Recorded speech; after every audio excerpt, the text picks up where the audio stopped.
Bismillahirrahmanirrahim. Assalamualaikum warahmatullahi wabarakatuh. Alhamdulillah, alhamdulillahilladzi arsala rasulahu bil huda wa dinil haqq yudhhiruhu 'ala dini kullih. Asyhadu an la ilaha illallah wahdahu la syarika lahu la ma'budu illa iyyah wa asyhadu anna sayyidana wa nabiyyana Muhammadan abduhu wa rasuluhu la nabiyya ba'dahu. Allahumma shalli wa sallim wa barik ala sayyidina Muhammad wa ala alihi wa sahbihi wa sallam tasliman katsiran amma ba'd. Hadirin jamaah salat subuh yang dimuliakan Allah Subhanahu wa taala. Hari ini kita memulai awal bulan Sya'ban.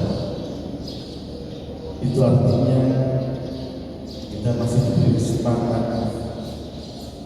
1 bulan ke depan untuk menuju Ramadan. Menuju Ramadan. Dan kita disampaikan, dipertemukan dengan bulan Ramadan. Rasulullah yang begitu cintanya kepada umatnya telah membuatkan kurikulum untuk kita, mempersiapkan umatnya untuk memantaskan dirinya memenuhi undangan Allah untuk Ramadan, disiapkan ditaati kurikulumnya, yaitu sejak bulan Rajab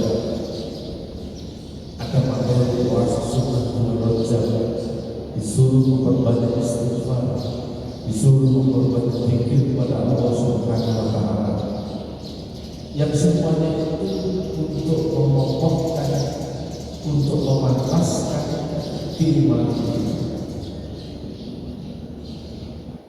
Karena memang di bulan Rajab itu Allah keberkahan di bulan Rajab.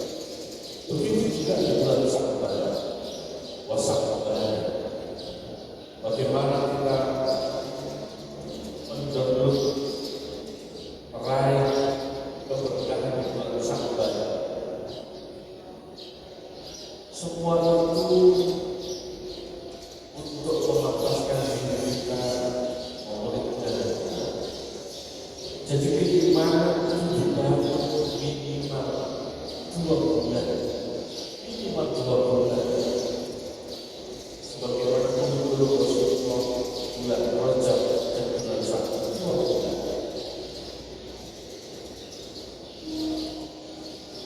Kalau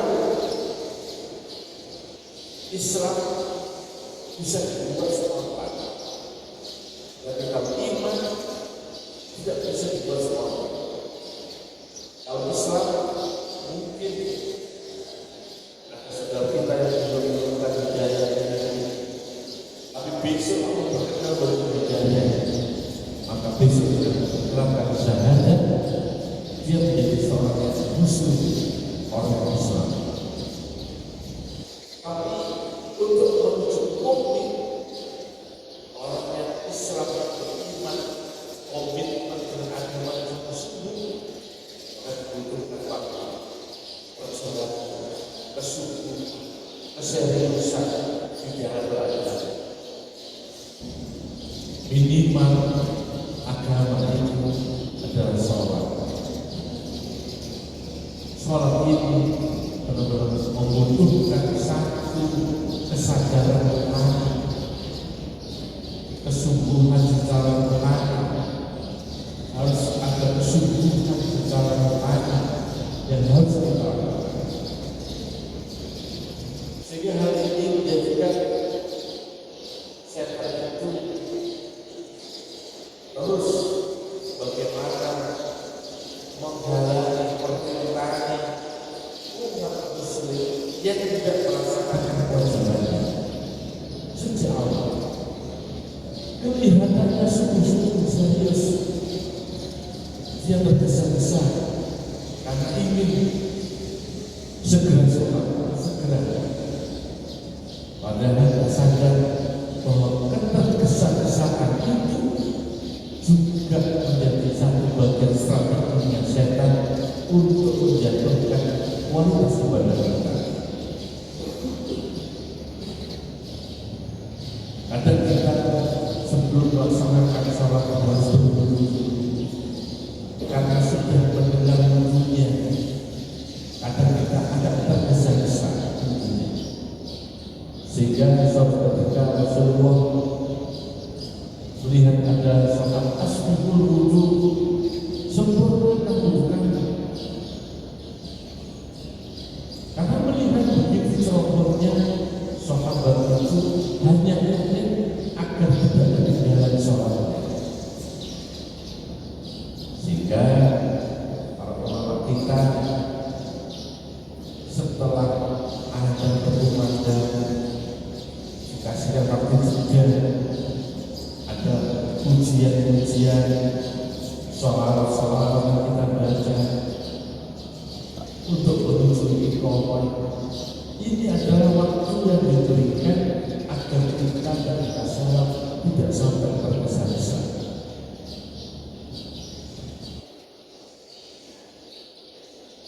Ini terus gerakan bersama tanpa sadar kelihatannya kita dilihat orang yang baik, tapi setelah kita tergelincir dengan godaan setan. Bagaimana kemudian kita bisa melindungi diri kita dari bisikan setan, dari godaan setan?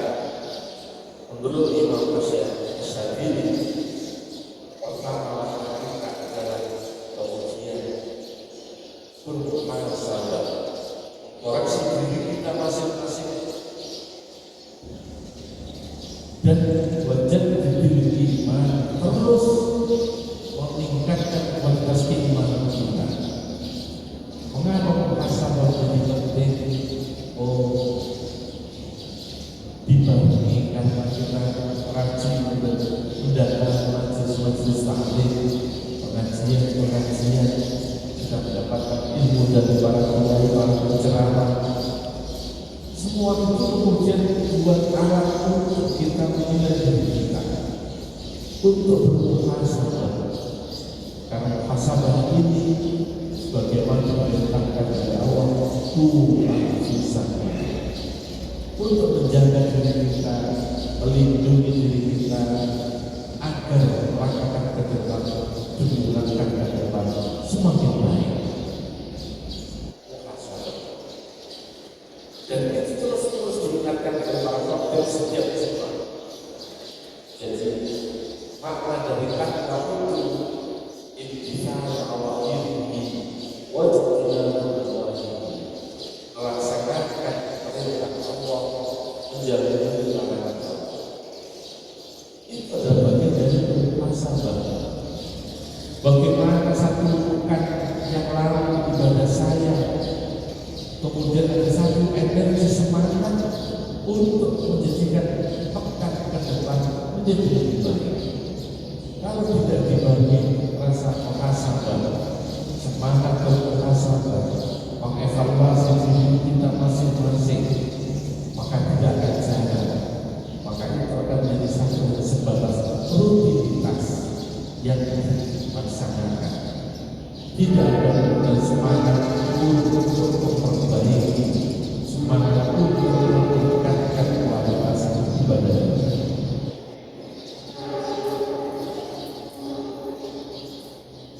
Kita diberikan oleh Allah yang namanya fitrah, tapi sisi lain Allah menempatkan hawa nafsu pada diri kita. Kalau kemudian fitrah yang ada pada diri kita, kullu mawjudin yuladu ala fitrah, setiap anak Adam yang lahir di batu ini saya berikan fitrah yang ada pada hati. Kalau itu kemudian dipupuk, ditumbuh kembangkan dengan bingkai agama syariat, agama Islam, maka seseorang seorang itu akan mampu mengendalikan hawa nafsu yang ada pada dirinya. Dia akan mampu mengontrol gerak hawa nafsu. Dia akan mampu memerangi hawa nafsu. Karena hawa nafsu ini melaksanakan satu musuh yang terus menyerang kita. Sehingga Rasulullah pernah menyampaikan, kita habis dari perang kecil menuju perang besar. Perang yang kecil dan perang secara fisik, memerangi musuh, memerangi kerusuhan. Tapi kemudian kita menuju perang yang besar, yaitu perang melawan hawa nafsu. Kalau ini kita tidak berkali sungguh-sungguh dengan keimanan, maka jangan harap kemudian prosesi undangan untuk Ramadan itu bisa kita laksanakan dengan baik. Tidak akan mampu kita mengikuti ritual puasa, ritual yang ada di bulan Ramadan dengan baik. Kita akan mampu merasakan apa sih keberkahan dari Ramadan manakala keimanan kita tidak dalam posisi ini. Karena itu zaman Rasul yang dimuliakan Allah tidak dipersiapkan. Mari waktu sebulan yang akan datang ini kita persiapkan sungguh-sungguh. Karena Ramadan itu diberikan menjadi pembeda antara umatnya Kanjeng Nabi dengan umat-umat terdahulu. Karena Ramadan memberikan limpahan pahala yang luar biasa untuk umatnya. Belum lagi kalau kita bersungguh-sungguh, pasti kita akan menemukan Lailatul Qadar khairun min alfi syahr. Satu malam yang manakala kita bermunajat, berbuat kebaikan, maka kita akan dinilai setara dengan 1000 dan kebaikan kita buat. Ini hanya diberikan untuk umatnya Nabi Muhammad. Ini diberikan sebagai rasa cinta Allah kepada Kanjeng Nabi Muhammad, agar Rasulullah yang berharap nantinya semua umatnya ini berkenan kemudian bisa bersama-sama di surga. Kan dibutuhkan satu sahabat, dibutuhkan semangat untuk terus meningkatkan kualitas iman kita. Innahu laisa sultanun 'alal ladzina amanu wa 'ala rabbihim yatawakkalun. Tidak ada kemudian kekuatan yang lainnya, kekuatan setan yang menguasai diri kita, manakala kita mempunyai keimanan yang baik. Kalau keimanan baik kemudian sikap seseorang yang iman itu pasti yang dalam lalu akan memasrahkan semuanya itu kepada Allah. Dia akan menerima baik yang itu baik dan diterima ketetapan Allah. Kalau itu tidak dari menurut manusia, dia terima pasti baik menurut Allah. Wa baik yang tawakkal 'ala Allah fahuwa hasbuh. Bagi mereka yang kemudian mau memasrahkan semuanya setelah usaha itu dilakukan, dipasrahkan kepada Allah, fahuwa hasbuh. Allah akan mengurus semuanya kita.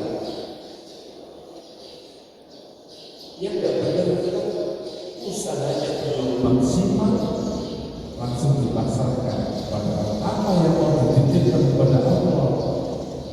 Usaha kita belum maksimal, maka usaha yang kita lakukan harus semaksimal mungkin, dan apapun yang sudah maksimal pasti pun juga belum sempurna, maka menuju kesempurnaan kita pasrahkan semuanya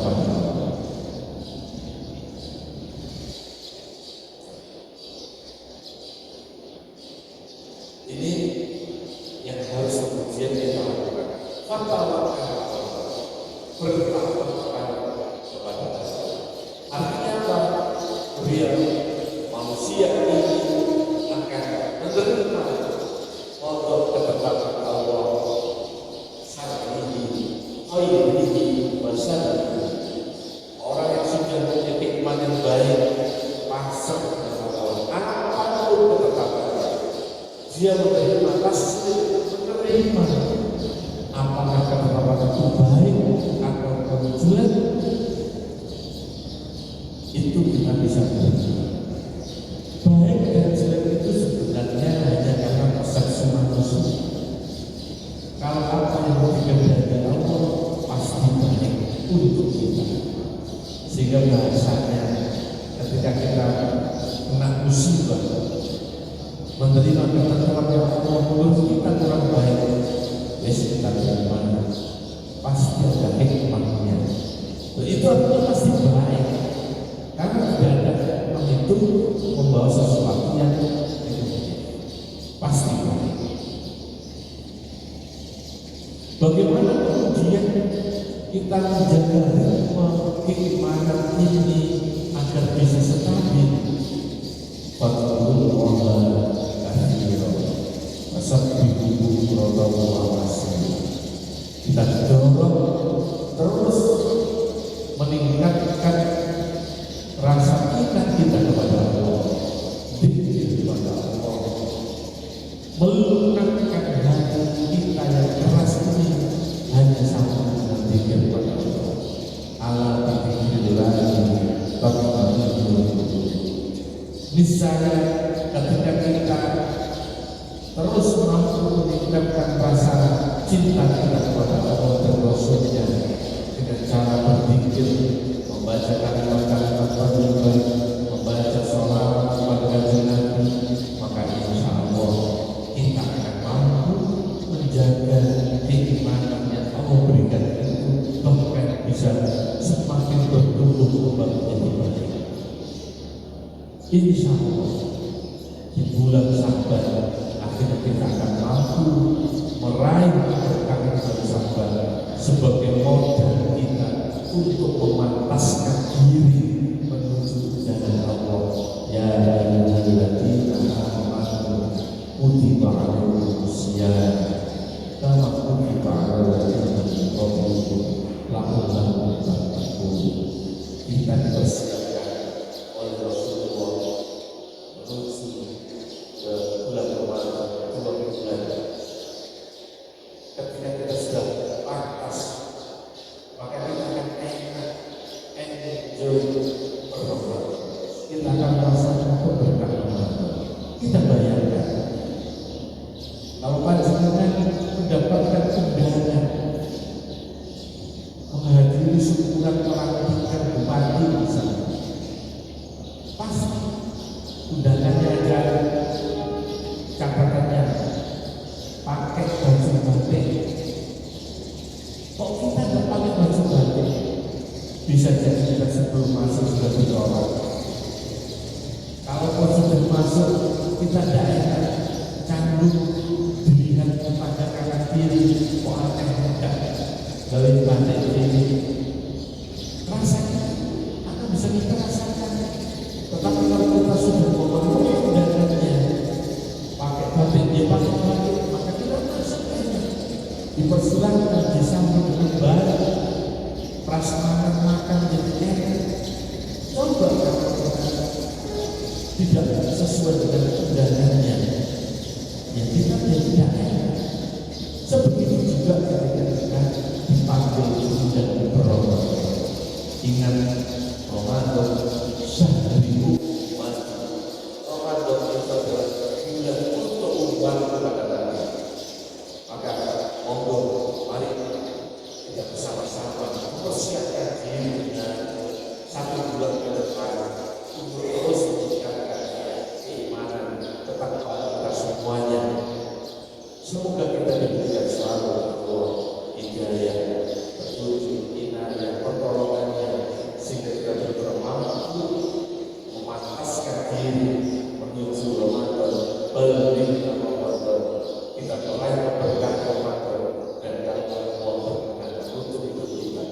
cukup ini pada husnul khotimah. Amin. Mohon maaf bila surah mustaqim